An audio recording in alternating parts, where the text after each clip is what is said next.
আসসালামু আলাইকুম ওরহমতুল্লাহি ওবরাকাতুহু। গতকাল রাতে ছাত্রদল আর ছাত্র শিবিরের যে ঘটনাটা ঘটলো, দুইটা মিছিল একসাথে আইসা যে সংঘর্ষ হইল, এই যে মারামারিটা হইল, যে মানে এই জিনিসটা দেখে মানে সবচাইতে বেশি খুশি হয়েছে কে জানেন?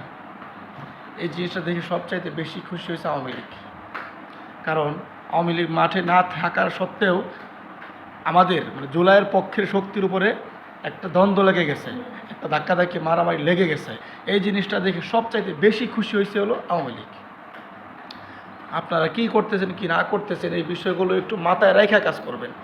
রাজনীতি করতে নামছেন এই জন্য মানে মাথা পাগল হইয়া অস্থির হইয়া যাইতে হবে, এই জিনিসটা কেন করতে হবে? মানে ছাত্র শিবির ছাত্রদল মানে ওরা দুইটাই পাগল হয়ে গেছে, আমার কাছে লাগে দুইটাই পাগল হয়ে গেছে। কেন এগুলো কেন করতে হবে? একদল ক্ষমতায় যা পাওয়ার দেখাচ্ছে, আরেক দল ক্ষমতায় যাই নাই, তাদেরও তো ক্ষমতা কম দেখছি না। মানে দুই দলই অস্থির হয়ে গেছে। কেন আপনাদের এগুলো কেন করতে হবে?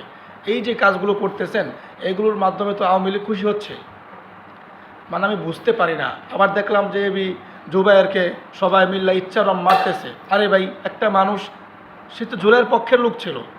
আপনাদের যদি তার সাথে কথাই মানে ফাইট করতে হয়, আপনারা কথায় আসেন, টেবিলে বসেন। আপনারা কেন হাত দিয়ে কেন মারামারি করতেছেন? এই নোংরা রাজনীতি আপনারা কেন করতেছেন? ছাত্রদল ইদানিং যে কয়েকটা কাজ করছে সবচাইতে খুবই জঘন্য হয়েছে। এই কাজগুলো কখনো উচিত নয়, কিন্তু সরকারের পক্ষ থেকে চুল পরিমাণ একটা বিবৃতি দেখতে পেলাম না। সালাউদ্দিন সাহেব সংসদে কোনো কিছু হইতে না হইতে দাঁড়ায় যায়, কই এখন তো দেখলাম না কোনো কিছু বলতে।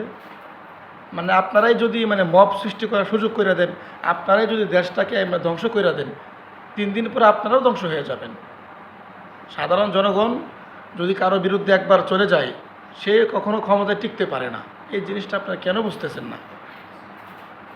দোয়া করি আপনাদের জন্য, আপনাদের মাথায় সঠিক বুঝটা আসুক, এই দেশটা শান্তি হোক, এই দেশের মানুষকে আপনি একটু শান্তি থাকতে দেন, এই দোয়া করি।